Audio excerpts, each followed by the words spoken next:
Good morning and welcome to today's program titled Managing Non-Advanced Systemic Mastocytosis, an expert roundtable session. We're pleased to have participants from across the country here today, not only in this room, but also viewing online. This program is supported by an independent educational grant from Blueprint Medicines Corporation. Everyone in the live audience should have the following items at their place setting: a card with a QR code for access to program slides, accreditation and disclosure information, as well as a library of valuable clinical resources. A two-sided program evaluation form, which we ask you to complete and return to the ushers at the end of this program. A keypad to respond to polling questions. Your responses are anonymous and very important to the educational outcomes of this program. For those joining us online, all this information is available under the Handouts tab on the right side of your screen. The evaluation will automatically open in your web browser following the conclusion of the program. During the presentation, if you have a question, please write it on the questions card in front of you, and ushers will be around to collect them. Online participants can submit questions via the Q&A box on the right side of the screen. Now, let's give a warm welcome to our presenters, Dr. Matthew Giannetti, Dr. Lauren Madigan, and Dr. Anton Retz. Thank you and enjoy the program.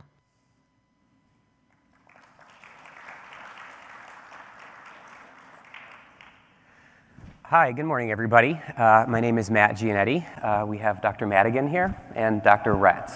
Thank you so much for joining us this morning bright and early at 6:30 in the morning here. So we'd like to start off by touching base here on managing non-advanced systemic mastocytosis. So we're going to go through a couple disclosures and some introductory questions, and then we'll move on to the education portion of it. All right, so as I discussed, here are our disclosures for all three of us.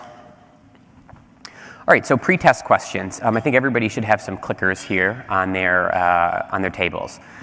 So pre-test question 1, approximately how many patients with non-advanced systemic mastocytosis do you manage per month? I'll give about a minute here to answer the question.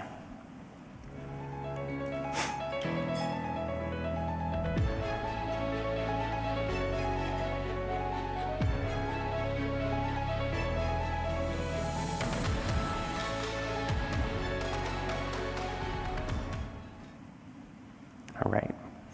And we're not going to go through answers. We'll repeat some of these at the end.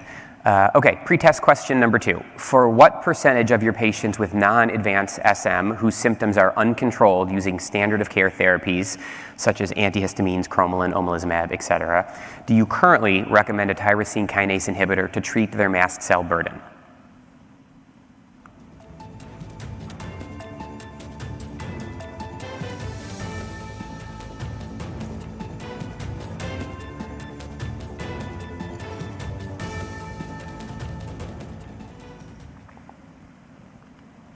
All right, pretest question number 3. How often do you currently educate your patients with SM about disease-specific support resources such as TMS or the Mast Cell Disease Society?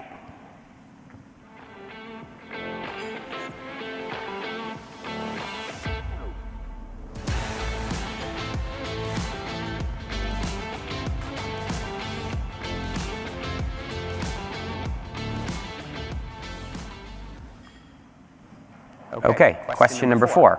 Approximately 95% of patients with non-advanced SM have the blank mutation.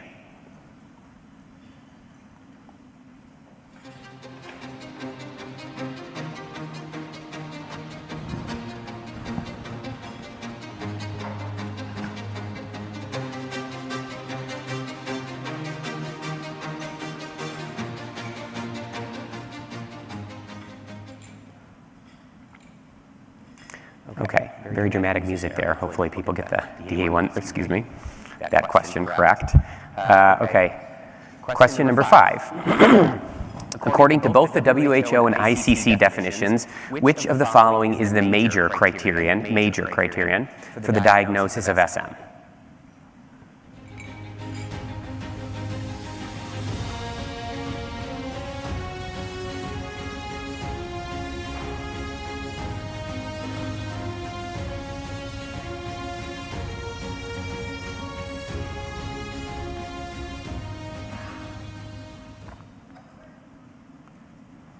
Okay, number 6. Which of the following agents are currently in mid-late stage clinical trials investigating their efficacy in treating non-advanced systemic mastocytosis?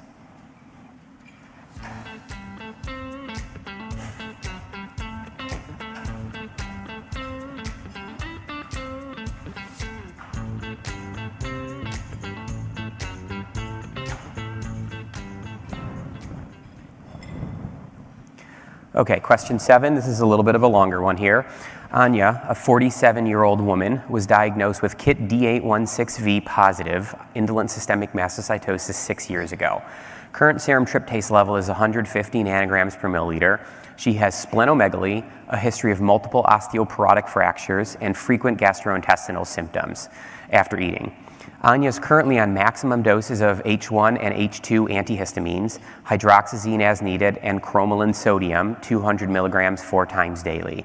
Despite this, her symptoms are still not well managed. The suggested next step would be to add blank to Anya's treatment regimen.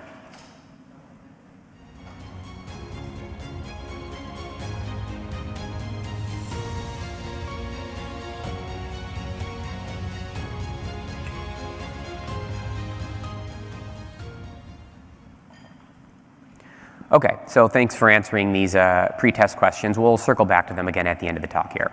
So educational objectives. So this is the purpose of why everybody's here, other than maybe the free breakfast. So explain the underlying pathophysiology of non-advanced systemic mastocytosis, including the effects of driver mutations on mast cell hyperactivation and the rationale for new targeted therapies. Using WHO criteria to differentially diagnose non-advanced SM and classify subtype based on symptoms, biomarkers, and genetic testing results. Third, describe the recent clinical trial evidence for new and emerging targeted treatment options, including FDA-approved therapies. Create individualized treatment plans reflecting clinical evidence for treatment efficacy and safety, patient-reported outcomes, and shared decision-making. And finally, educate patients with non-advanced SM on support resources available, including those provided by TMS. And we'll have a representative from TMS here, Jessica Frazier. Okay, I'd like to hand it over to Dr. Madigan at this point. I'm actually Dr. Right over to Dr. From you. Yeah. Thank you. Good morning. Good morning, colleagues. All right, so the great question, what drives systemic mastocytosis? And I actually represent the pathology group, and I'm really excited to talk to you about this. So systemic mastocytosis, as we all know, it's a neoplastic process, which means that there is a clone of mast cells, abnormal mast cells, that share certain patterns of molecular aberrations. And so those mast cells, they proliferate in different organs. It can be bone marrow in the vast majority of patients. It can be spleen and lymph nodes, liver. It can be skin, obviously. And so systemic mastocytosis, the more we learn about the disease, the higher the prevalence appears to be. And in older publications, they say that it's about 1 in 10,000 people. If you look at more current data from certain groups, it may be up to 1 in 5,000 people. There is no any apparent gender bias.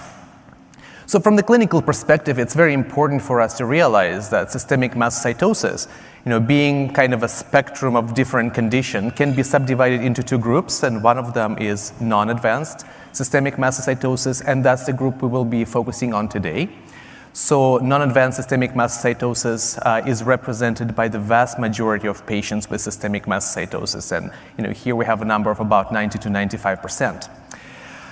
In contrast, there's advanced systemic mastocytosis. And the reason it's called advanced is that those patients usually have more significant symptoms.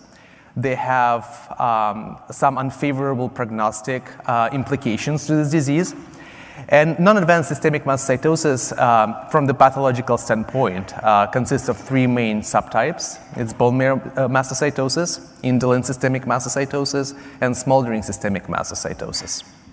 Whereas advanced systemic mastocytosis includes SM with associated hematologic or myeloid neoplasm, if we use ICC terminology. There would be aggressive systemic mastocytosis and mast cell leukemia.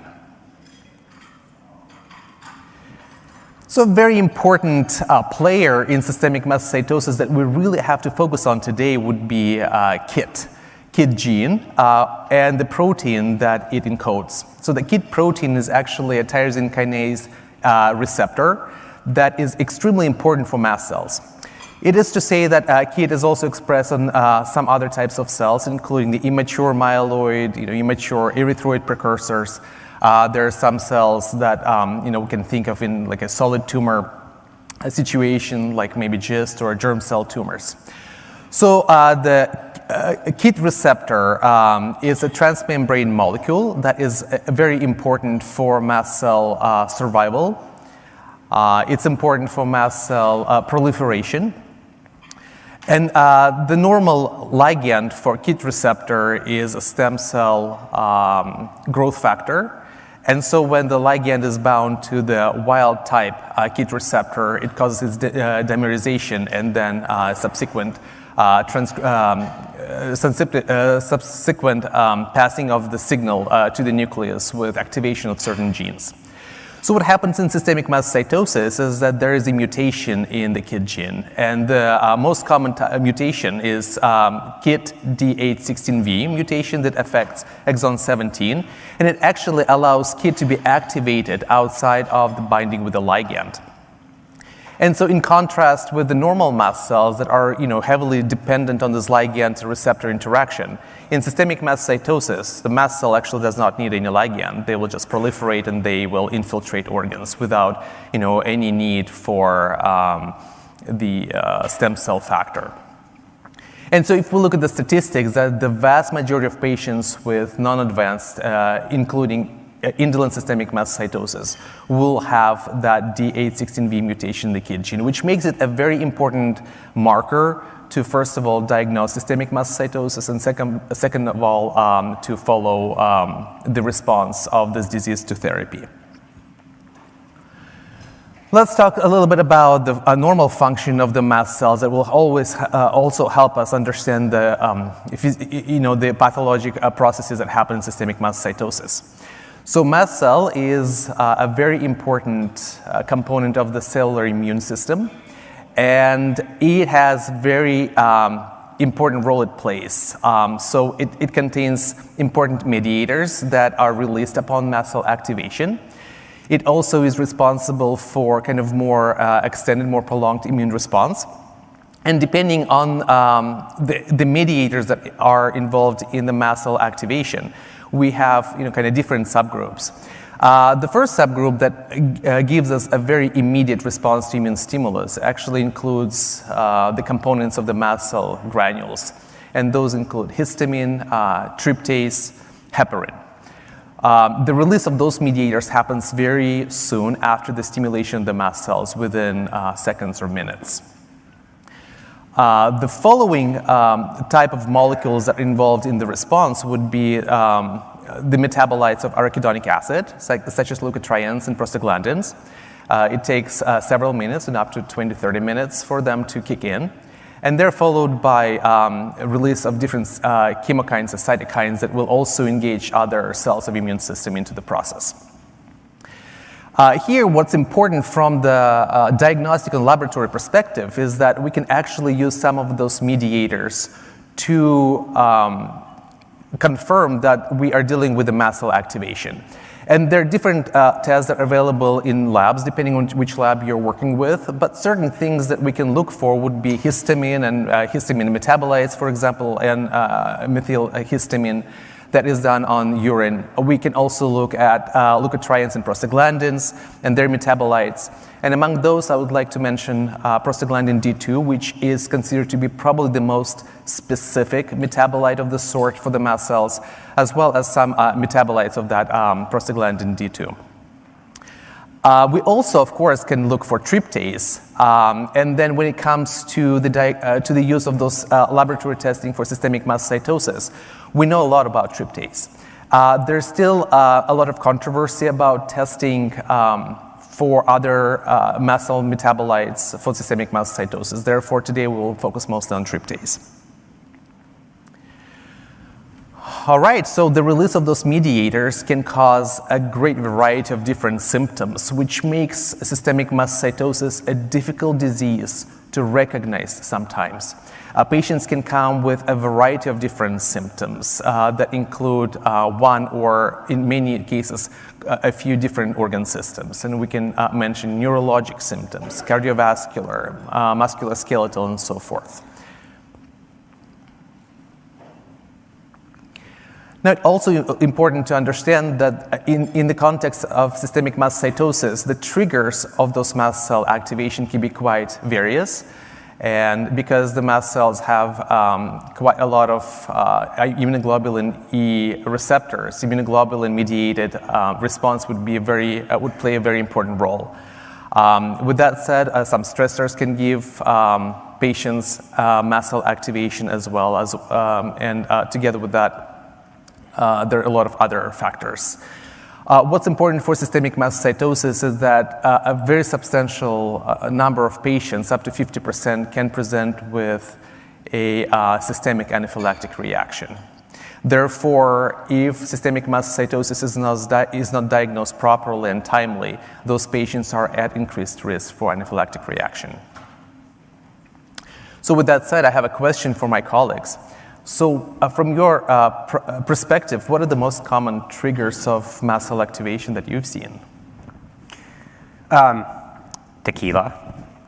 So every once in a while, somebody will say, well, look, every time I have a drink, I will have some flushing, I will have some, pre-syncope kind of stuff, not necessarily related to the alcohol, but more related to, like being drunk. Tequila was a very specific one. I'm not sure that that's common, and I have an N of 1, so I don't know how much to take away from that. But in terms of answering the question, most surprising, definitely that. I'm the dermatologist on the panel, so a lot of what we're talking to patients about is physical triggers, so mechanical stimulation, which obviously we use diagnostically as well. Things like exercise, swings in temperature and exertion are big triggers for patients who have cutaneous predominant symptoms. I guess the second most surprising, I don't know most surprising, but probably my favorite is I had a patient who was initially diagnosed by a community dermatologist as having solar lentigines, so sunspots. They kind of mistook their brown spots for sunspots. And the patient probably would have gone on forever thinking that they were sunspots until he went to a water park and went on a 5-story body slide. And in the process, he did his own personal Derriere sign on about 200 mast cell lesions on his back. And when he got off the slide, his entire back was a hive. And that was actually his reason for presentation to my clinic. So that's probably my favorite mast cell trigger that I've had. Oh, thank you. And so coming into that, I think we can talk about, a little bit about the common clinical features that we see in patients with non-advanced, more indolent disease. And as Dr. Retz alluded to, this is a disease that impacts many different organ systems, and so patients will often come with symptoms across many different organs. As a dermatologist, I'm thinking a lot about flushing, urtication, and pruritus, but definitely patients can have neurocognitive symptoms. Gastrointestinal can be particularly bothersome for many of our patients, things like abdominal pain, nausea, vomiting, and sometimes really severe gastroesophageal reflux. Musculoskeletal is a common complaint if you ask about it, patients complaining of joint pain, bone pain, and for those with osteopenia or osteoporosis, obviously frank fracture as well. Many patients will have some generalized or constitutional symptoms too, and then of course the thing that we worry about a lot and think about a lot is the risk of anaphylaxis. When we ask our patients sort of what are the symptoms you're experiencing, this graphic is from data from the Mayo Clinic. Again, not surprisingly, things like cutaneous, GI, musculoskeletal, constitutional, and anaphylaxis, again, are represented here. With some additional data presented from the Touchstone survey where patients complaining of GI, anaphylaxis, and constitutional being some of the most bothersome symptoms. And from that data, we're also able to extract that patients with SM are reporting that they're experiencing an average of about 14 SM-related symptoms across their lifetime. So a very sort of heavy burden of symptomatology for patients who are impacted by this disease. So again, throwing it out to the rest of the faculty here, maybe to Dr. Giannetti first, what are some of the most common symptoms you've seen in your patients with non-advanced SM? I think this survey data pretty mirrors my population fairly well, but what are some things that you're seeing? Yeah, I would totally agree. I think skin probably is the most common symptom. I'm going to steal your story about going down a water slide. I think that's excellent, actually. But typically what I will ask people is hot showers. So hot showers, hot tubs, sauna, these kind of dramatic temperature changes really can trigger a lot of cutaneous symptoms. And so that's probably the most common complaint that I hear.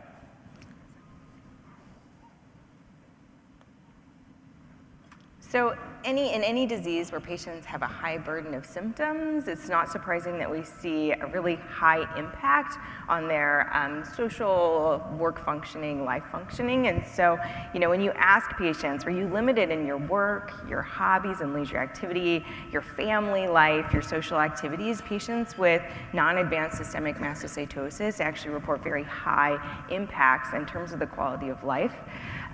Again, going back to that Touchstone data, when we ask patients about SM-related employment, 54% will indicate that they had to reduce work hours in some way as a result of their disease. And 16% of patients actually felt that they were terminated from their employment as a result of their disease directly. So again, a disease, even with patients who have more indolent, that can have a very significant impact on quality of life and functioning. Quality of life is something, that can be a little bit challenging for us to quantify at times. As a dermatologist, it's very easy for me to say BSA, like they have 20% BSA involvement, but sometimes the impact that has on the patient's functioning, well-being is harder to assess. And so thankfully, in the setting of mastocytosis, we do have several quality of life metrics, many of which are validated and utilized in clinical trials. And here's just an example of those listed here. So we're going to kind of put a little bit of this into practice by approaching a case. I think our patients are often my best teachers and often our best teachers. So we're going to look at this through the lens of a patient. And I'm going to present you Mark, who's a 32-year-old man. And I'm going to present it as a dermatologist would, which is basically leading with the skin exam or morphology first, because that's my first 5 seconds in the room and really informs the way that I think about patients. And so Mark is presenting with what we call monomorphic maculopapular cutaneous mastocytosis, or monomorphic MPCM. And what that correlates to morphologically are these small, monomorphic, red-brown macules and papules that are diffusely arranged, typically involving the trunk and proximal extremities. These are going to be generally Darrier sign positive, meaning when you stroke these with a tongue depressor, you will see that erythema, edema, and flaring that we would expect, just so it's the same as my patient who did it to himself on the water slide. And that can be helpful diagnostically in patients. Notably, adults, patients on antihistamines in certain populations can be a little bit less likely to be positive, but when it's there, it's helpful. Monomorphic MPCM is the most common presentation of mastocytosis in the skin of adults. And so this is a very important morphology. And across ages, patients with monomorphic MPCM have a very high association with having systemic disease. So when you see this morphology, it should already, without even asking the patient any questions whatsoever, we have a patient who's over the age of 18 with mastocytosis in their skin with a monomorphic MPCM morphology. You should already be very concerned that this patient has systemic disease because of those features, even without asking him any questions on review systems. Now, the patients in ENF, I don't think are going to get overlooked. These are pretty striking presentations of skin involvement, but if you can kind of look at panels A and B, you can see how these patients might be mistaken for things like solar lentigines or freckles, as patients will call them to me. And so it's not uncommon that patients with more subtle or fewer numbers of lesions will go years with either a misdiagnosis or with under-recognition because of this. So we see this morphology in our patient, and we ask some really pointed questions, and this patient does endorse a history of flushing. When you ask about GI symptoms, he reports recurrent abdominal bloating and diarrhea, and because some of these symptoms can be very nonspecific, this patient had already actually been diagnosed with having irritable bowel syndrome 2 years prior to presentation. He did endorse a history of anaphylaxis related to a wasp sting, as well as a vertebral fracture in the setting of water skiing. So again, taking his age, morphology, and this review of systems into context, where we have a very high clinical suspicion that this patient has indolent systemic mastocytosis. I think it's really interesting because as a dermatologist, a lot of people come to me with their skin. they frequently will not offer this unless I ask it. So I will be talking to them about their skin, and I'll say, hey, do you have any GI symptoms? Do you have cognitive dysfunction? Have you had anaphylaxis? And all of this will sort of come out that they never really associated with their skin lesions. Okay, I'm going to hand the clicker back over to Dr. Retz. Thanks. All right, so the patient had an initial encounter with Dr. Madigan. Now I think it's my turn to help her diagnose the disease. All right, so what is the recommended initial workup on a patient like this? And of course, those are going to be very inexpensive tests that are performed in many laboratories. So we're going to start with CBC, with a WBC as a white blood cell differential. A very important test in this situation, because if you start thinking about systemic mastocytosis, what CBC will give you is that obviously you'll see whether the patient has cytopenias or cytosis. That will give you some idea about, is there anything else going on in terms of some other myeloid neoplasm, or perhaps in certain situations the evidence of cytosis, cytopenias can also be considered a C finding for systemic mastocytosis. So once again, CBC, it's important to order, and it's even more important to review with the patient. The next test would be the comprehensive metabolic panel, which will give you an idea of how, let's say, the patient's liver is doing. And then a basal serum tryptase. That's a big one in the context of systemic mastocytosis. So here we're looking at the consistent secretion of protryptase, mostly out of mast cells, and increased serum tryptase will be a very strong factor to help you continue your workup for systemic mastocytosis.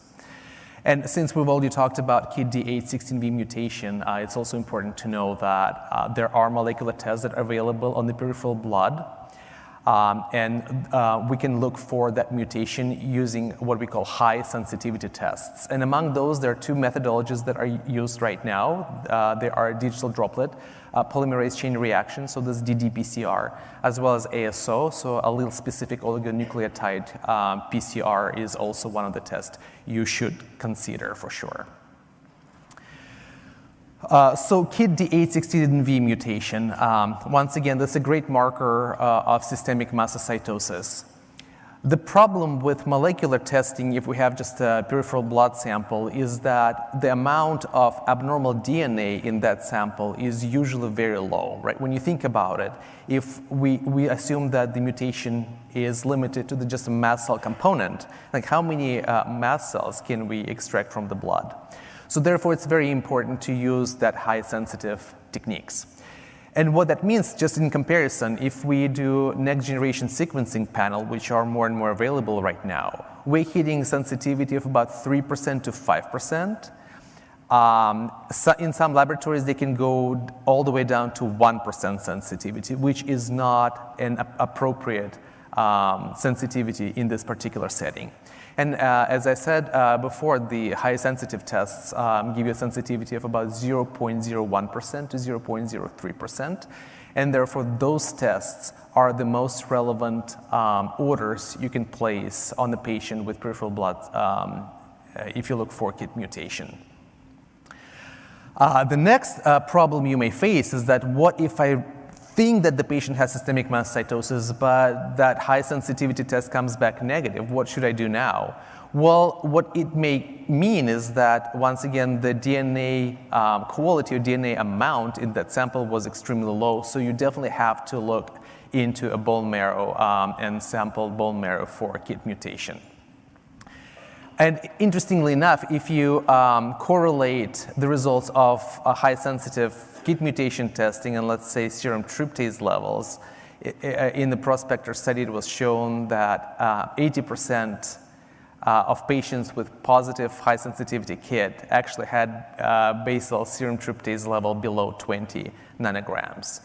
And 20 is a kind of a interesting number that is considered to be a minor diagnostic criterion for systemic mastocytosis. However, from the clinical standpoint, we have to be very, very careful with that number, and we'll talk about this a little bit later.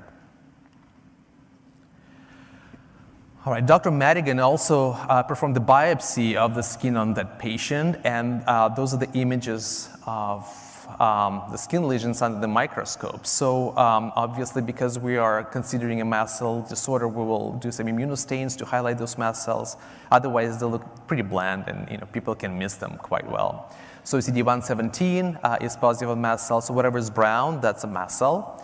And then we also did tryptase just to make sure that those are indeed are mast cells, and tryptase is also positive here. And so there are two different diagnostic formulation you may theoretically get from a dermatopathologist. So the older term that should not be used in this context was cutaneous mastocytosis, right? So this is what's been used for years and years. Right now, this is not a correct term in this situation because cutaneous mastocytosis is restricted only to mastocytosis that is limited to the skin. And because in this patient, we do not know whether he indeed has systemic mastocytosis, the appropriate diagnostic line from dermatopathology would be mastocytosis in the skin, or MIS. On top of the biopsy results, we got CBC differential, which was normal. The metabolic panel was normal. And interestingly enough, the KIT D816V mutation was identified in the peripheral blood at the variant allele frequency of 0.09. So once again, had we ordered NGS panel, it would have been negative. We talked about the biopsy of the skin. The additional workup showed no organomegaly, right? There was no splenomegaly or hepatomegaly. We also look at the enlargement of lymph nodes. And the colonoscopy was also performed for this patient's symptoms, and there were no any lesions identified. A big question is does the patient need a bone marrow biopsy? To answer this question, we can use several approaches that are recommended by both European Network for Mastocytosis as well as American Initiative of Mastocytosis. And so I think the important distinction between different approaches will be based on whether the patient presents with skin lesion or not. For example, Mark in this situation has a skin lesion, so we'll go to the left column here. So he comes with a skin lesion. We did KIT D816V mutation in leukocytes, which was positive, and that would pose a necessity for this patient to undergo bone marrow biopsy. Had he been negative, then we would have used the ECNM, or the European Mast Cell Network scoring system. And here we'll say, what's the probability of this patient having systemic mastocytosis? And if we have high risk or high probability of that situation, when we have more than 3 points for that score, would also strongly recommend bone marrow biopsy. And you see, if the patient is at low risk, the biopsy should probably still be considered, just depending on the clinical presentation. But this is the patient, one of those rare patients when we would probably consider diagnosis of true cutaneous mastocytosis. But once again, in adult population, if you have skin lesion due to mast cells, you really have to think about systemic mastocytosis. So alternatively, the right-hand side of the slide actually shows you the proposed algorithm for working up a patient who does not have skin lesion, but nonetheless has some other symptoms of systemic mastocytosis. Once again, the first step would be KIT mutation by high sensitivity technique. If it's positive, you have a pretty high probability, you go for the bone marrow. If it's negative, then you use the REMA score, which is a pretty straightforward system that uses gender and clinical presentation and also the level of basal serum tryptase levels. And once again, if you have a patient with a higher probability of systemic mastocytosis, then the bone marrow biopsy is a must. To issue a definitive diagnosis of systemic mastocytosis, in many situations, morphology is a very important modality because the diagnosis requires either one major criterion, plus minus a minor criterion depending on which classification you use, WHO versus ICC, Or alternatively, you need to have 3 minor criteria. So a major criterion is a morphology criterion. So if you do not have a biopsy, bone marrow biopsy, alternatively sometimes GI biopsy might suffice, then you really cannot address this major criterion. So the major criterion is the presence of dense, large aggregates of mast cells, more than 15 cells, clumping all together, very abnormal distribution of those mast cells. Then the minor criteria, there are 4 of them. The first one is a high serum tryptase level above 20 nanograms per milliliter. This is where the number came from. The second one is the presence of activating KIT mutation. It used to be just D816V in the past, but with the updates in the classification system, it can be any proven activating mutation in the KIT gene. And then the other 2 minor criteria also kind of morphology immunophenotype based. So it's one of them is abnormal mast cell morphology. So instead of being nice round things, the mast cells become really weird looking, spindle shaped and atypical and so forth. So once again, morphology is plays a big role there. Or abnormal immunophenotype of the mast cells. So first of all, we recognize mast cells by their expression of tryptase and CD117, and we order 3 markers of aberrancy, CD2, CD25, and CD30.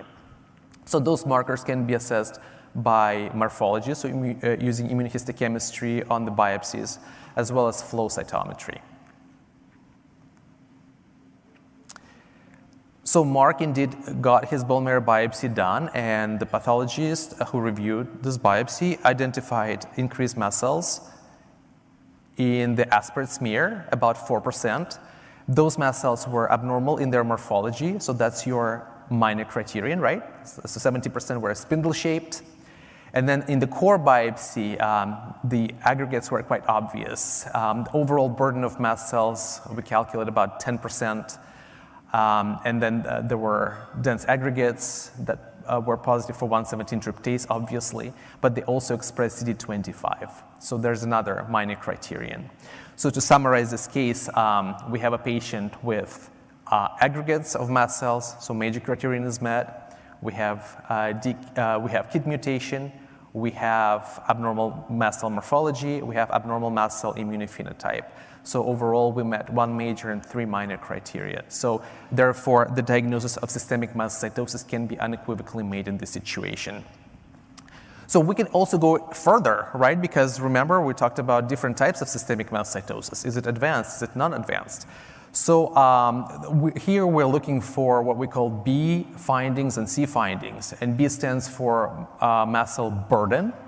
So if a patient has evidence of high mast burden or he meets 2 or more B findings that are represented here, then we can kind of upstage him from, let's say, indolent systemic mastocytosis to smoldering systemic mastocytosis.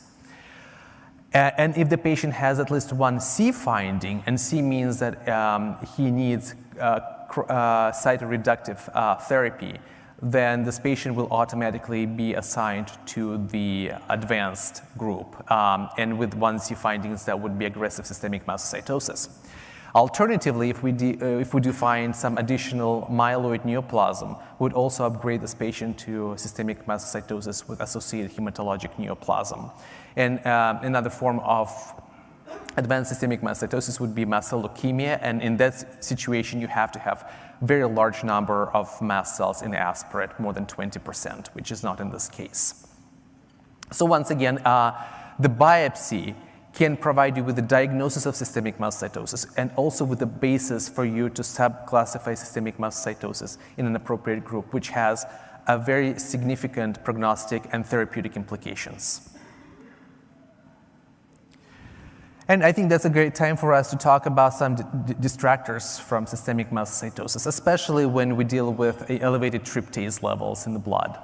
So a newer entity, which is known as hereditary alpha-tryptosemia, was described several years ago. And it's a very interesting condition that apparently affects quite a large number of people, actually. If you look at the Northern European populations, that up to 7% of those people carry this genetic trait.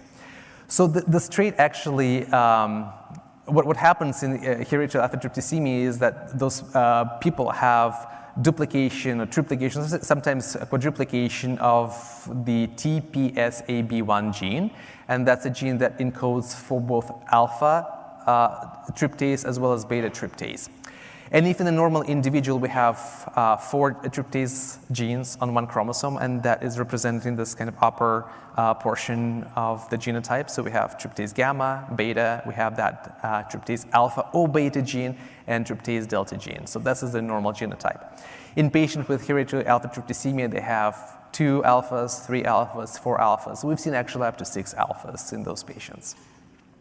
And interestingly enough, if you have so many alpha tryptase genes, you also secrete more protryptase in your peripheral blood. So actually those patients have elevated levels of tryptase in their blood. And it's considered that each additional alpha gene will give you about 8 to 10 nanograms increased tryptase. Therefore, if you're having a patient with increased tryptase level, you probably need to think about alpha-tryptopenia. Interestingly enough, in patients with systemic mastocytosis, this number of patients with tryptopenia is enriched up to 17%, in fact. So the diagnosis of hereditary alpha-tryptopenia can answer some of your questions about why a patient has elevated tryptase level. However, it does not exclude the diagnosis of systemic mastocytosis. From the clinical perspective, those patients have a high risk of severe allergic reactions such as anaphylaxis, especially when they have contact with venom from wasps and bees and so forth. Now, what if a patient does have hereditary alpha-tryptopenia? How would I assess the tryptase level in terms of a possible minor criteria for systemic mastocytosis? So there are some formulas that are available to use, and the easiest one is actually presented here. So you have basal serum tryptase level, you divide it by 1 plus extra copies of alpha tryptase you have here, and it kind of will decrease adjust your tryptase level accordingly. And then there's also more sophisticated calculators, and one of those you can find using this link. So also when you try to diagnose systemic mastocytosis, because of this plethora of different clinical manifestations, you also need to think about some alternative or maybe additional diagnosis. And among those, I want to highlight this MMAS at the very end. This is a monoclonal mast cell activation syndrome, which is characterized by this increased enhanced activation of mast cells. And the mast cells do demonstrate some evidence of clonality. They either have that KIT mutation or they can have abnormal expression of CD25. So the question is, where are we going to put it on the spectrum of your just benign mast cell activation syndrome versus systemic mastocytosis? And it's not clear yet, and it's very likely that at least a subset of those patients present with very early developing or evolving systemic mastocytosis. So perhaps those patients will need some extra attention and a better follow-up. And pitfalls in the diagnostic workup for systemic mastocytosis. We talked about basal serum tryptase levels. Once again, to recap it, remember about hereditary alpha-tryptopenia. Another pitfall is actually because neoplastic myeloid cells outside of the mast cell component can also produce some tryptase. So in patients with associated myeloid neoplasm, serum tryptase level just become unreliable, and we really do not use them for diagnostic purposes.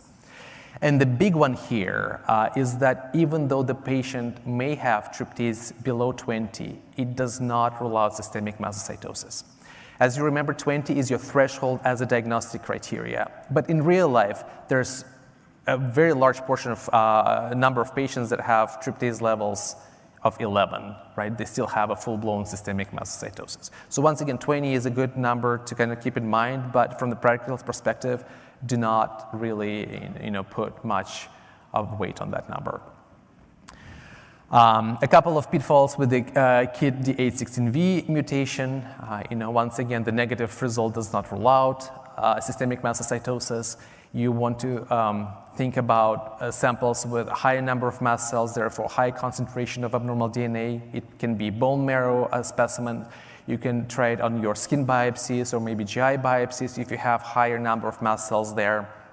And then also be aware of this overlapping laboratory results for full-blown systemic mastocytosis and monoclonal mast cell activation syndrome.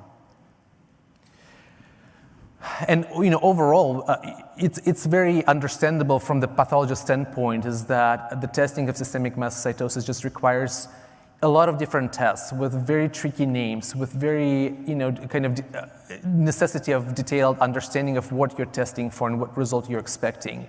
And it's very unfortunate that if the workup for SM is not done properly, there are so many patients that walk with undiagnosed systemic mastocytosis. And it's very unfortunate that quite a few patients may have their unequivocal diagnosis delayed by 5 to 6 years. That's quite impressive. We also need to consider certain factors that will probably predict poor prognosis, and that would be the age of the patient. Obviously, that would be the subtype of systemic mastocytosis, presence or absence of cytopenias, high levels of tryptase levels, high levels of D816V KIT mutation, which would be indicative of higher mast cell burden and so forth. And then if we look at the life expectancies of patients with systemic mastocytosis in general, we'll see that the patients with indolent SM have life expectancies pretty similar to your normal population. But if the patient is diagnosed with aggressive forms of systemic mastocytosis, including aggressive SM or SM with AHN, that their life expectancy is significantly lower. All right, so a question to my colleagues here. So what would you tell your patients with systemic mastocytosis to allay their concerns about the disease progression? Yeah, so the majority of patients don't progress. So, we think around 5%. There's some data suggesting a little bit higher, 5 to 10%. But in my clinic, it's really quite rare. So I think, when you're seeing the average patient who has a modest or moderate elevation in tryptase, 20, 30, 40, even 50 or 70, with relatively, moderate symptoms, the risk of these patients progressing is actually quite low. So we do need to monitor, and I absolutely talk about it. But I think, talking about statistics and specific numbers of progression is actually reassuring because the numbers are generally in the patient's favor. Dr. Madigan, I don't know if you have thoughts. Yeah, I agree. I think some of the things that, when patients come and they have a relatively rare disease or a disease where, maybe they have seen, as Dr. Retz slide, 6 providers before you who have sort of not recognized this disease, I think they can feel very anxious and very lonely. And so a lot of what we're talking about with them is just, I have the pleasure of being in a center of excellence where we have a team, and we're like, you have a team, we're gonna follow you, we're gonna be here, we're gonna talk through, as your questions come up. This is also, we'll talk a little bit about TMS later, but it can also be really important to connect patients with patients. I think sometimes that isolation and getting a new diagnosis of something that they, it's in the bone marrow, it's very scary, can raise a lot of concerns. And I think by providing patients with, the reassurance that you have a team who's gonna be here following you, and there are other patients who are living with this disease and thriving, can be really important messages for them too. Thanks. No. Excuse me. Okay, so we now have a patient who has seen Dr. Madigan in clinic, has had an excellent workup performed mostly in the lab by Dr. Retz with a confirmed diagnosis of systemic mastocytosis. So what do? So NCCN guidelines for symptom-directed treatment strategies. I'm not going to read all of this slide here, but I think the way I talk about it to patients is an organ involvement therapeutic strategy, so symptom-specific treatment. So for people who have a lot of skin involvement, itching, flushing, hives, etc., we talk about H1 antihistamines, cetirizine, fexofenadine, etc. For more gastrointestinal symptoms, I tend to reach for H2 antagonists, PPIs as well, cromolyn, etc. I would also like to call out here for the cardiovascular symptoms, particularly anaphylaxis with hypotension, we use omalizumab. Everybody should also absolutely have an epinephrine autoinjector, really anybody with a diagnosis of ISM. And then finally, in the last one here, osteopenia, osteoporosis, we pick these up using bone density scans. In my clinic, my personal preference is that I like to manage the osteopenia. It's really easy, vitamin D, calcium, et cetera, weight-bearing exercise. And then if or when they progress towards osteoporosis, generally I like to involve endocrinology. These patients do tend to have a more severe kind of course of osteoporosis, and so more aggressive therapy is often warranted in these patients. And while this list looks really quite long here on the right, additional treatments, even first-line treatments, more than half of patients take more than 3 prescription medications. I mean, I have somebody who are well up in double digits. So it's polypharmacy is more the rule than the exception in this patient population. Okay, omalizumab use in non-advanced systemic mastocytosis. So this is mostly a group of immunologists. All of us are largely familiar with omalizumab. Again, briefly, this is an anti-IgE monoclonal antibody. So it holds approval for a couple of things. Hives is what it was initially approved for. Allergic asthma was actually what it was initially approved for. We've had hives for quite some time. And then more recently, I'm sure when we leave here today, we'll see food allergy signs everywhere over omalizumab. But as it turns out, actually, it's very effective for anaphylaxis. So it does not hold FDA approval for this, but we have a reasonable amount of data supporting its use. So you can see here in the third bullet point, 38% had complete symptom control, 23% had major response, 23% had partial response. This does not really change tryptase. It doesn't really change your mast cell burden whatsoever. This is mostly targeting mast cell activation. And then as you think about this, looking on the right picture here, so the risk of anaphylaxis is highest in bone marrow mastocytosis. I mean, this is typically how bone marrow mastocytosis is diagnosed. And then you see intermediate risk for the other forms, subtypes. So let's put it into practice. So what would you recommend for Mark's initial treatment plan? So kind of a brief summary of what we talked about so far. He's got monomorphic maculopapular cutaneous mastocytosis. He's got a lot of GI symptoms. He's had anaphylaxis. He's had a fracture. He's got an elevated tryptase, skin biopsy showing mast cells, a bone marrow biopsy that meets multiple criteria and fulfills WHO criteria for mastocytosis. Okay.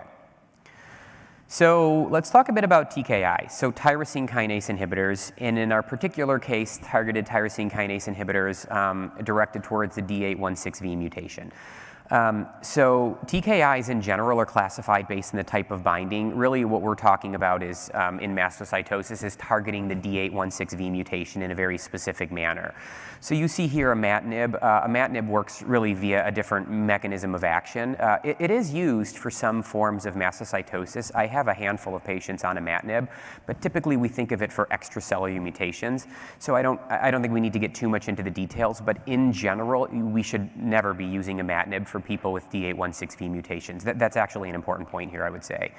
Midostaurin, sure, this is used. This is more for the more aggressive patients. It's a multi-kinase inhibitor. It has a good bit of toxicity, approved for advanced mastocytosis as well as like FLT3 positive AML. So in the ISM population, generally we stray away from midostaurin.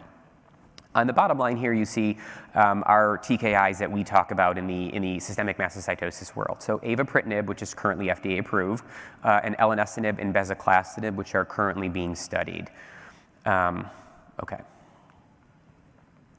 So a little bit about the specific data for each of these medications. So avapritinib is the only targeted tyrosine kinase inhibitor that we have approved right now for systemic mastocytosis. The approval was based on data from the PIONEER trial. As we talked about in the previous slides, avapritinib targets the KIT receptor on mast cells, so really it's intracellularly where it's working, and it's turning off constitutive activation of the KIT protein. And you can see here on the right-hand graph, avapritinib significantly improved TSS score. So the TSS score is a symptom score, which is a compilation of a variety of different organ systems, so gastrointestinal symptoms, cutaneous symptoms, et cetera. And we measure these pre, post drug, and you see that it does in fact decline significantly with avapritinib therapy. Additional endpoints, secondary endpoints within ISM in the PIONEER trial. So again, keep in mind these drugs are targeted D816V, so we really see them reducing the burden of mast cells. So when we're talking about tryptase, we think of tryptase going down, mast cells dying off, et cetera. And you can see that described very nicely here, right? So serum tryptase, more than half of them achieved a more than 50% reduction in serum tryptase. You see bone marrow mast cell aggregate clearance, D816V variant allele fraction reduction, and improvement in symptom scores. So I think the subjective markers we're looking at in terms of symptom scores improve, and the more objective markers that we're looking at in terms of quantifying mast cells also improve. And you can see here the main primary outcome was a symptom score on the right-hand side. So treatment of avapritinib, it also reduced the use of best standard of care. So BSC stands for best standard of care. This is like basically everything else that's not a TKI. So H1 antihistamines, H2, cromolyn, omalizumab, et cetera. So avapritinib treatment for ISM, 25 milligrams orally on an empty stomach. In parentheses here, we see ASM, aggressive mastocytosis or advanced variants, get 200 milligrams. There's some flexibility in the dosing here. 25 is what was approved, but I have found it's more can be helpful in many patients. One thing that should be highlighted here, it's not recommended for patients with platelet counts less than 50. This is a really strong contraindication, it's particularly in ISM. So we should be monitoring this. When patients are on drug, we also should be monitoring their platelet counts. Typically, this isn't much of a problem with ISM, though generally these patients are bone marrow sufficient, but it is something we need to be aware of. So avoid co-administration with strong and moderate CYP3A inhibitors, inducers. Side effects that we get, so I see a lot of edema. It's mild peripheral edema, periorbital facial edema. We see flushing, dizziness. I would also say gastrointestinal symptoms related to the medication are also quite common. Increased bleeding has not been reported in patients with ISM who are taking avapritinib. Increased intracranial hemorrhage, I would say, has not been reported. It probably does modify bleeding a little bit, but I don't think it's imminently clinically significant. So it was very well tolerated in patients receiving concomitant omalizumab. So avapritinib and omalizumab can and often, truthfully, are used together. So lab monitoring for avapritinib, I think this is still be sorting out, but this is my general practice. So I like to check a CMP and CBC, typically 3 months and 6 months after starting the medication. So we're looking for platelet counts, we're looking for anemia, we're looking for decreased white counts. With CMP, ALK-Phos, transaminases are typically what we're looking at here. Once patients have done well on the medication, from a lab standpoint at least, I tend to space it out to every 6 months. Generally, at least in my personal practice, anybody who's on a TKI, I like to see every 6 months at minimum, regardless of how well they're doing. And I have a reasonable comfort level. I'm aware many people are monitored even more closely. I think a lot of this depends on personal comfort here. I don't think there's any right or wrong answers. Okay, so putting it into practice. A typical case of ISM with a high symptom burden. So we have here Holly, who's a 49-year-old woman with ISM diagnosed 7 years ago. Splenomegaly, 15 centimeters, so like right on the border of large spleen. Quality of life has really been impacted by osteoporosis, including fractures, lots of gastrointestinal symptoms. She has cutaneous lesions.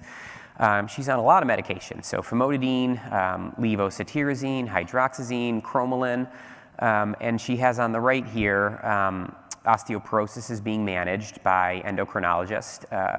Baseline bone marrow, she's got quite a high burden of mast cells, right? So 33% mast cell burden is quite a lot. Her tryptase is 170, her D816V variant allele fraction is 3%. So this, flags go up when I see tryptase of 170, 33% mast cell burden.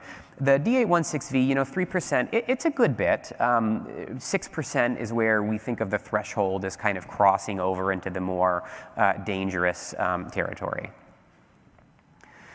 So let's talk briefly before we go back to Holly about a couple of investigational agents and kind of the lay of the land as to what we have and what's coming. So we talked a bit about avapritinib. That's the one that's FDA approved. When I say investigational, or when we have investigational, maybe these are agents that are being studied, right? So lirentelimab, well, there's some new data on that. Telios 895, so this is a BTK inhibitor. This is currently in clinical trials right now, actively enrolling for patients with ISM. On the right-hand side, we see bezuclastinib, which recently completed enrolling, and I think we have some folks representative from the company here. Elenestinib, we think about as well, so also a second-generation TKI in clinical trials. And then masitinib, which had some earlier data on it, works via a little bit of a different mechanism. And saralimumab, which is an anti-IL-6 medication. Okay, so let's talk about some of these other medications. So bezuclastinib. So this is actively being studied right now via the SUMMIT study. So it's a phase 2, I think 2/3, ISM and SSM.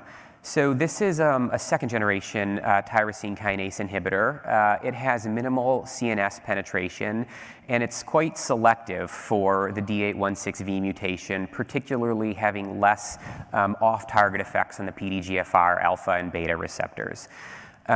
So rather than going through all this, I want to direct your attention here to kind of the right-hand side, the graph. We see two doses, 150 and 100, as well as placebo. And if you look at the first line, you do have an improvement in the mastocytosis activity score. And similar with the other medications, you see really a quite dramatic decrease in all of these markers of mast cell burden, right? So greater than 50% reduction in KIT D816V was everybody on 100 milligrams daily. Greater than 50% reduction in bone marrow mast cells was high percentage, approaching 90%. And significant improvement in the mast cell quality of life total score. So really good looking early data. We're still kind of waiting for the completion of this study at this time. Elenestinib, this is another second generation anti-D816V, if you will, tyrosine kinase inhibitor. So this is being studied via the Harbor trial. This medication, similar to bezuclastinib, has limited CNS penetration. It's quite selective for D816V and does not really in any, some capacity, but much limited wild-type KIT. So clinical trials looking for this, the markers are really all the same from trial to trial. Part 2, it says actively enrolling. It's not actually actively enrolling right now, although it will be in the near future. Significant dose-dependent improvements after 12 weeks of elenestinib. So again, we're looking at all the same markers for the previous TKIs. We look at tryptase, we look at D816V variant allele fraction, bone marrow mast cell burden, and some objective symptom marker scores, the ISM-SAF. And you can see here, similar to the other ones, significant decreases in tryptase, D816V allele fraction, and improvement in ISM-SAF, so symptom scores. So we're decreasing mast cells and making people feel better. Okay, so what treatments do you think will become available in the coming years, and what type of impact would their approval have on your patients with SM? I'll start here maybe with Dr. Madigan. Yeah, no, I think, there's a lot of excitement around the investigational trials that are occurring. Sometimes when I speak to dermatology audiences, they're like, well, why does it matter if they have ISM or if they have cutaneous disease? Obviously, that matters in terms of some of their other disease manifestations and monitoring. But I think there was this sort of feeling of like, we don't really have anything to offer them. And I think that now that we have more and more ongoing trials in this space, we will have more and more to offer patients, particularly those with disease that's uncontrolled by our current standard of care. I think the last time I looked in chronic spontaneous urticaria, the pipeline was greater than 20 to 25 new medications actively in the pipeline for chronic spontaneous urticaria, and it's a lot of those medications that we steal for patients with mastocytosis. So I think as we get more and more in that space, we should be able to sort of adopt some of those similar therapies, and you've already seen this in the slides that were presented, things like BTK and Siglix and wild-type KITs and all of these other things that are out there for CSU. I think we're going to be increasingly able to offer some of these options to our indolent patients, and I'm really excited to see how they do. Yeah, I totally agree, Dr. Oh, Retz. no, I wanted to ask the same question, what about your patients? Yeah, I mean, so I'd like to think, at least I'm not that old, but when I first started seeing patients with mastocytosis, I mean, we have like antihistamines, omalizumab, cromolyn, and like finger crossing, right? So we're like, it's literally exploded in the last 5 years. BTK inhibitors are coming, we have anti-KIT monoclonal antibodies, we talked about the tyrosine kinase inhibitors. So I think really, it's a really exciting time to be kind of a mast cell biologist and a clinical physician focusing on mast cell diseases. It's kind of, been in, I'm a bit biased maybe, but the cell and treatment of the cell has kind of been underrepresented, but we're really reaching a threshold now where we have a lot of medications that are both actually coming into practice in clinical trials, and then as you said, Dr. Madigan, a huge amount more on the pipeline that haven't yet reached the desired treatment population. So it's super exciting. I'm just going to add a couple of remarks from me. So, because I don't work with those patients, but the availability of those magic drugs, in a way, make me really excited because, I remember in medical school when we learned about Gleevec, that's your first designer drug that has changed the course and the life of patients with CML, right? And now we're re-experiencing this kind of very similar approach, and I'm really excited about all those advancements in systemic mastocytosis. Obviously, those drugs do very well for the patients. Yeah, excellent. And it is almost like magic, except it's better than magic because it's science, which is excellent. Okay, science that works. All right, so how does multidisciplinary management address patient needs? There you go. Thanks. So as I mentioned before, I have a pleasure of being on a multidisciplinary team with Dr. Retz as one of those members.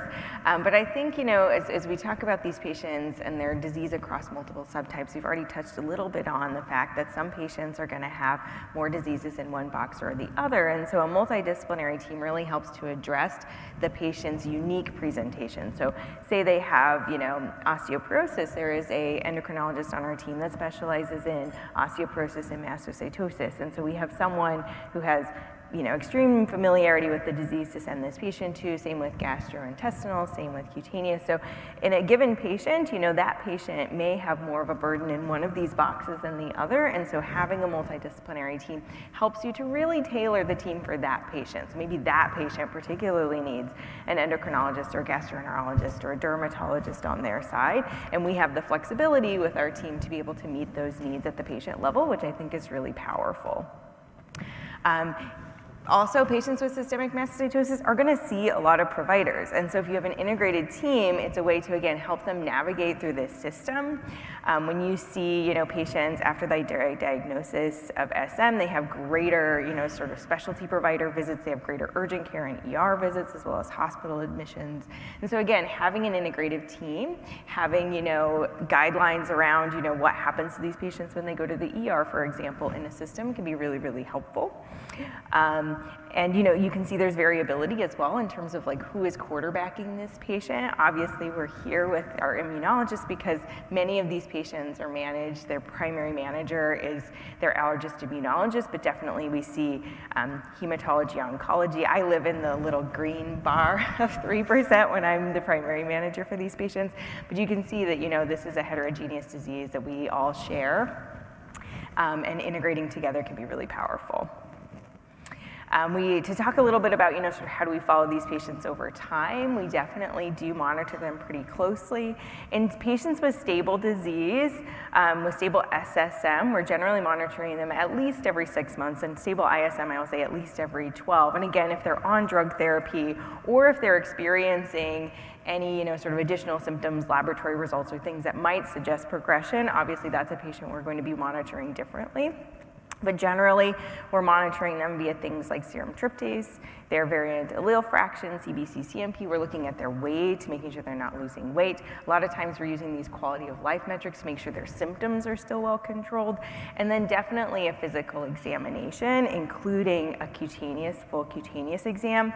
Sometimes this is where I come in, even if the patient doesn't have a lot of skin symptoms left, they're getting sent to me once a year for their full skin check. Because if you can imagine if you have like 1,000 or 2,000 or however many little red-brown lesions, finding the melanoma or the basal cell or something in there kind of requires a little bit of an eye for it. So I've definitely found a melanoma in situ in a patient where it was just thought that it was one of their mast cell lesions. And so, a full skin exam looking for these things in these patients is helpful.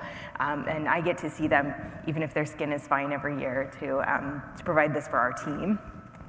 DEXA scan obviously is also very important, both at diagnosis as well as for monitoring patients with bone disease. And again, if laboratory results or clinical features or something is changing in these patients, that should draw your attention to monitor them more closely and thoughtfully.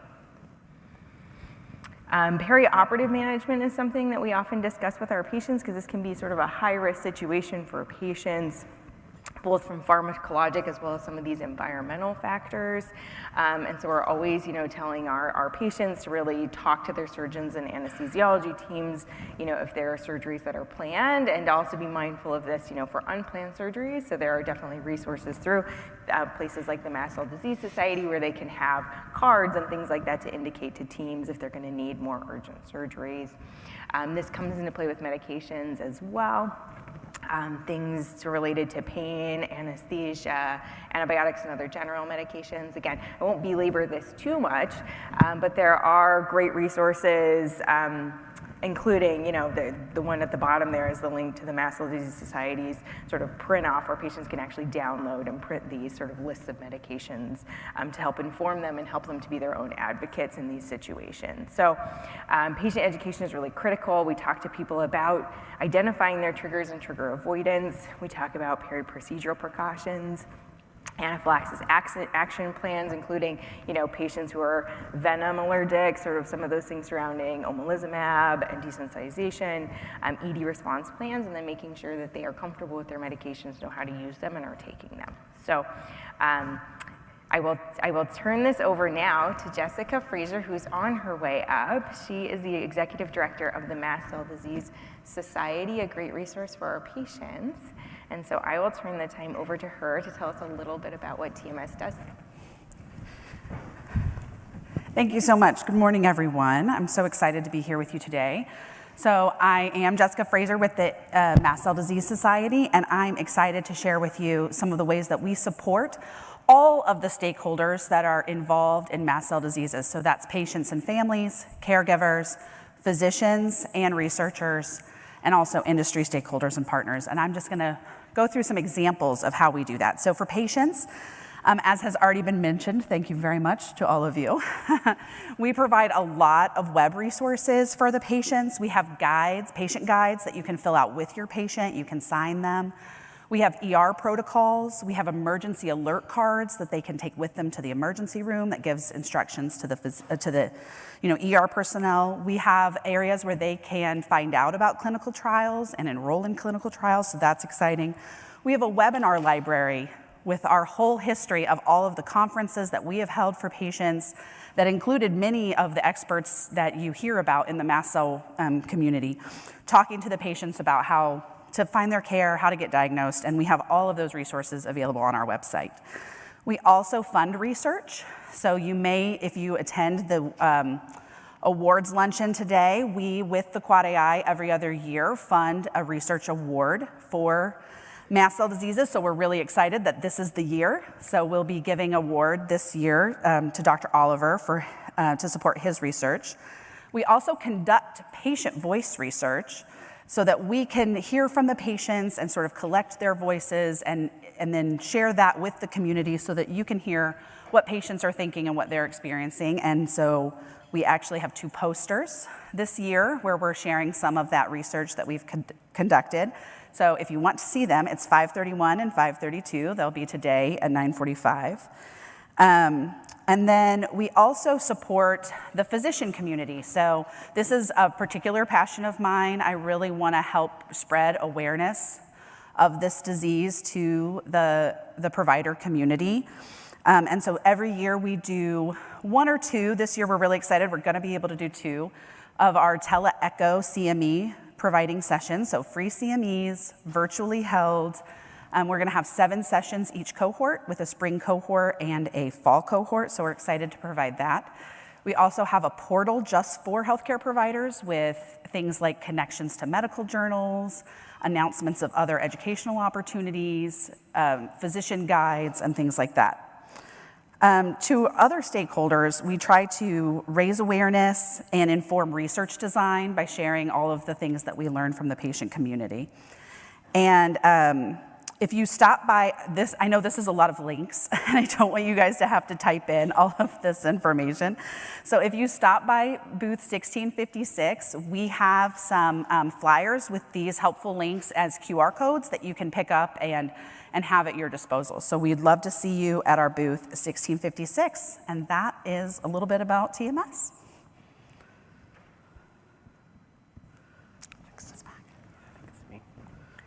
Thank you, Jessica. All right, here are some more resources, both last one and then this slide as well. These are cancer guidelines, Rare Disease Organization, AIM, ECNM. These are a lot of our organizational groups. Okay, so at what point in the diagnostic and education process for a patient with non-advanced systemic mastocytosis do you discuss support resources? Maybe we start with you, Lauren. Yeah, I mean, I think we are directing these patients a lot. Like I said, when they come to sort of my clinic and we're making this initial diagnosis, we're talking about things like bone marrow disease and bone marrow biopsies. And again, a lot of this can be really scary to the patient. Anaphylaxis obviously is very scary. And so being able to provide them with resources up front that's like, okay, I know this is a lot of information that we're talking about here. Here are some either printed resources, web resources, things like that. And then again, allowing patients to also connect with other people with the disease can be really powerful for them. So we talk about support resources, I think, pretty, at the time of diagnosis, pretty early with our patients. I'm not sure about you and your practice. Yeah, I mean, early. I try to steer them away from Facebook and Reddit, et cetera, and straight to the TMS. I don't know, do you have any thoughts on? Well, actually, when people learn that I do something with mast cells and they go on Google things with all the symptoms, people, my friends particularly, come to me and say, hey, I might have a mast cell disease, maybe. So I think this is where the role of this resources is very important to me. I indeed sit down at the computer and we'll look at the right places to get some information about what they have to do in order for them to address their concerns. Great. Okay, so conclusions. The underlying mechanisms of non-advanced SM are complex, with symptoms that can differ significantly between patients. High sensitivity assays are really the most reliable detection for KIT D816V, particularly in cases with low VAF. I mean, really for all patients. And when we say high sensitivity assays, as Dr. Retz had mentioned, we're talking about droplet digital PCR, not next generation sequencing. Traditional management of non-advanced SM focuses primarily on prevention and symptom management. A collaborative, multidisciplinary approach is crucial for effective management. I totally agree with that, and I think up here, this is like a completely for people from different aspects of life, so it's good to see, and it's super important for patient care. Avapritinib is FDA approved specifically to address symptoms and underlying pathophysiology of ISM, and as we talked about, we have many other drugs coming.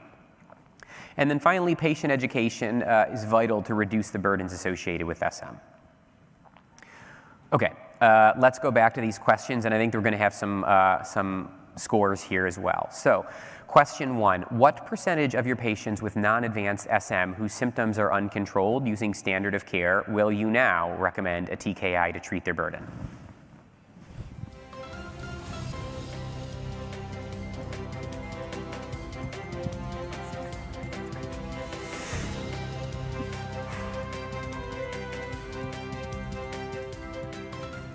Okay.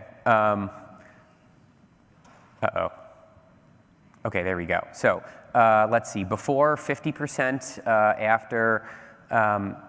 So I do not manage. So most people do not manage. I think maybe you selected the wrong breakfast in the morning. Good. Okay, let's go to post-test question number 2. How often will you now educate your patients with SM about disease-specific support resources such as TMS?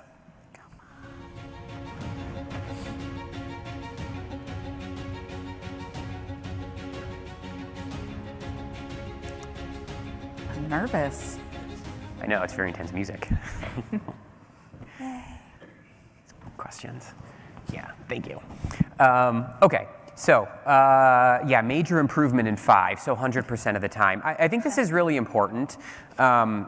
You know, that's a really big difference from 1 to 5 here in the pre-post. So good. I think, you know, these are really important resources. Also, you don't actually have to do anything other than tell them. So as a clinician, we're all time pressed, right? I mean, I think this is really helpful for us. Okay, question 3. Approximately 95% of patients with non-advanced SM have the blank mutation.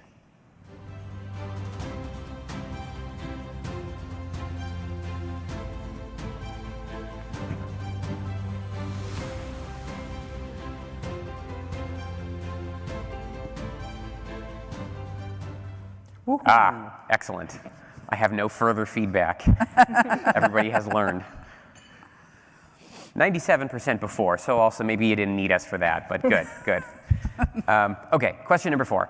According to both WHO and ICC definitions, which of the following is a major criterion, so the major criterion for the diagnosis of SM?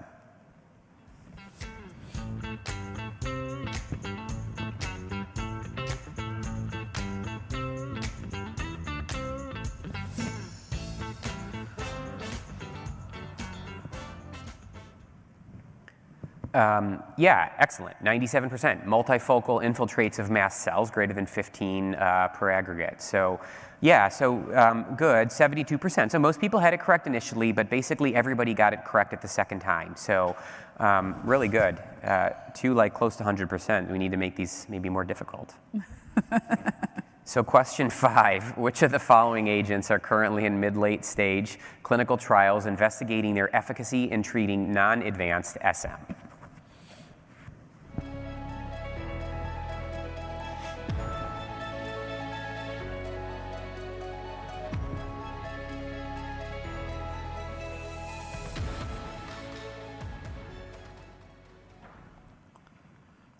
Yeah, excellent. 97%. Elenestinib, bezuclastinib.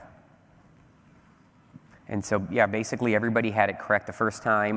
You know, slight improvement on the second time too. So good, good. We're doing well here. Let's move on to question number 6. So well, I'll read it. Anya, 47-year-old woman, was diagnosed with KIT D816V positive ISM. Her tryptase is 150. She's got splenomegaly, osteoporotic fractures, lots of GI symptoms, postprandial symptoms. She's currently on max doses of H1 and H2 and hydroxyzine as needed, cromolyn, but she's still not well managed. So what would you consider next?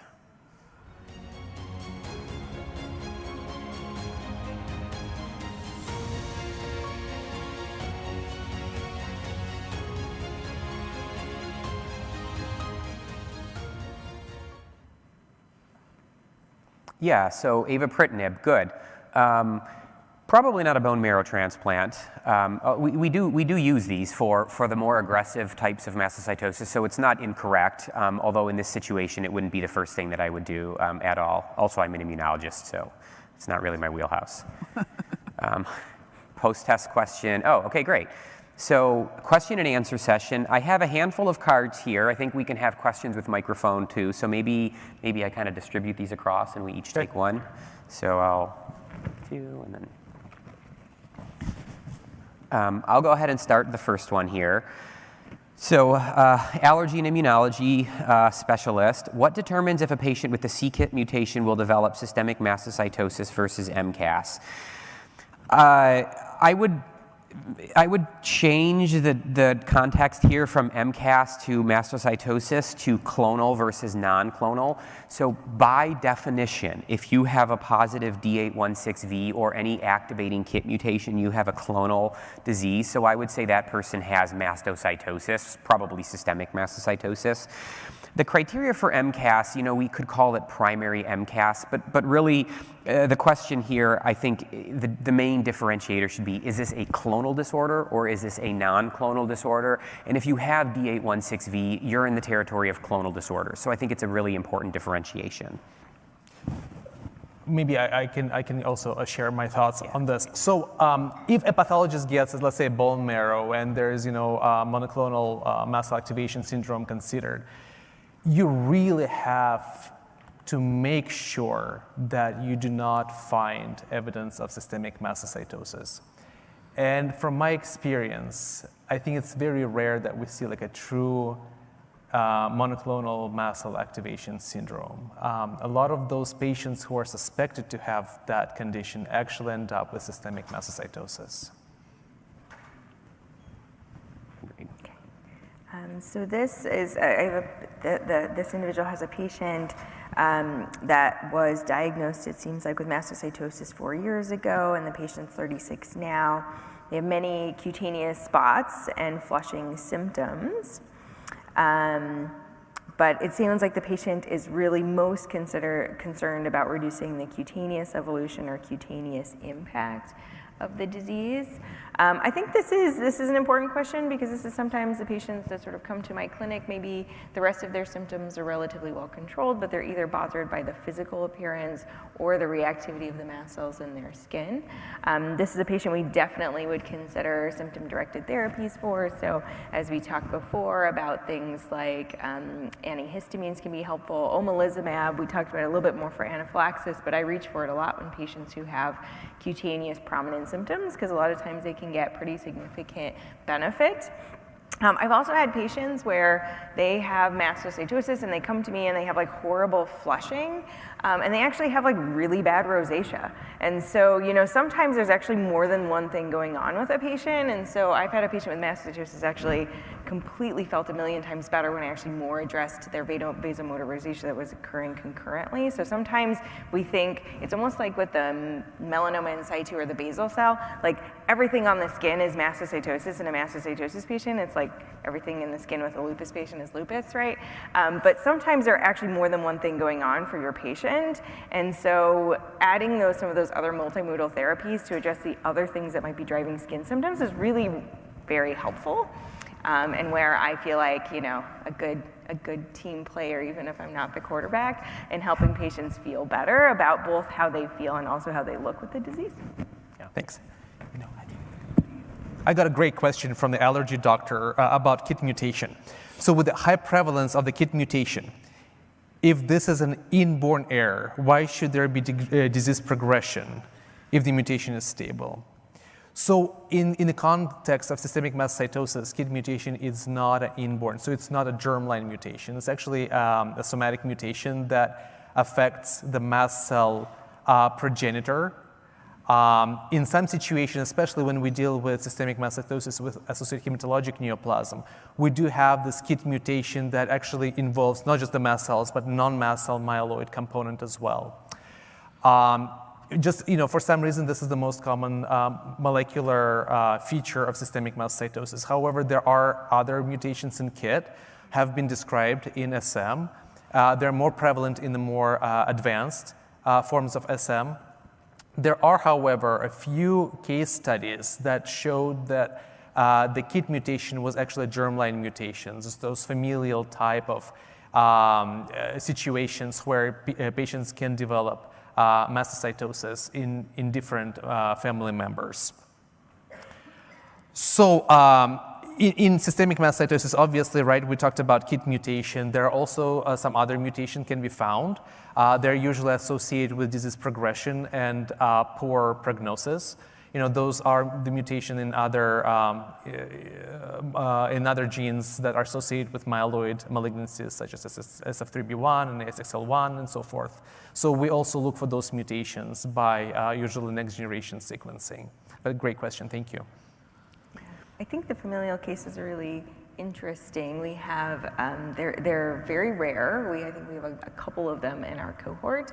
And morphologically, they're also really distinct. So when they present to me with their cutaneous features, they often look a little bit different. They're a little bit more, you know, the patients that I have a little bit more polymorphic, a little bit more head and neck involvement. So they almost look almost like, you know, sort of pediatric patients in some cases, or have a little bit of like more of a different morphology than our classical cases. So sometimes there's like a clue in either their family history or even their morphologic presentation that makes us think about them and a little bit differently. But they are really, I think, I can think of, you know, a mother-son combination that we have and some other patients that have familial disease, and they're very, very interesting patients, and we're following them over time to have better, better advice to tell them on kind of what to do with these germline cases. Yeah. So I know the conference is starting in a little bit. We're going to go over some of these quickly. I'm going to punt a couple of these to Dr. Retz, as these appear to be right in his wheelhouse. So does Quest or LabCorp do KIT D816V analysis, and are you aware of any other labs that may do KIT D816V analysis? If not, where can we send samples for analysis? Well, conflict of interest right here. I represent ARUP Laboratories, University of Utah, and we do have testing, digital droplet PCR testing for KIT mutation, as well as hereditary alpha-tryptophanemia testing. So, this is what we're working with on day-to-day basis. I do believe so. Alpha-tryptophanemia is done by gene, I believe, also. And digital droplet PCR, I believe that NeoGenomics does it. Okay, a couple other questions quickly. So are tryptase cutoff levels and diagnostic criteria and considerations for bone marrow biopsy the same in the pediatric population? This is a longer answer. Tryptase cutoffs are the same. Diagnostic criteria is the same, but I think about the kids a lot differently. Bone marrowing in a child less than 2 years old is a very different process than bone marrowing an adult. It generally involves anesthesia. So I think about them very differently, but in terms of pure diagnostic criteria, yes, it's the same. One other one, how often should D816V variant allele fraction be assessed? And has you ever seen it go from positive to negative? Maybe. Yes, I have seen it going from positive to negative, from negative to positive, and so forth. Once again, depends on what kind of specimen you provide, who runs your test, what methodology the test is run. Obviously, when we have disease progression, we expect to see increased variant of allele frequency for for KIT D816V, just by the virtue of increased mast cell burden, and reversibly, if we have a good response, especially on tyrosine kinase inhibitors, when the mass of mast cells goes down, that we can go from positive to negative. Okay, so no bleeding AEs mentioned for avapritinib during the talk. However, hemorrhage has been reported in FDA FAERS database coded for ISM. How to reconcile this? So yeah, there's bleeding associated with avapritinib, and I think I definitely think I mentioned this, but if not, let's do it now. So the intracranial hemorrhages have been reported mostly in the aggressive folks, some in the setting of trauma, some in the setting of insufficient bone marrow, classically thrombocytopenia. To my knowledge, it's never been reported in ISM in a patient with sufficient platelets, so it is a side effect, absolutely, of it. And the patients, if you're putting anybody on this, I mean, it's something that we need to discuss for sure, but I don't think that should play a major role in patients with sufficient platelets, sufficient bone marrow, and ISM. Okay, finally, one last question here.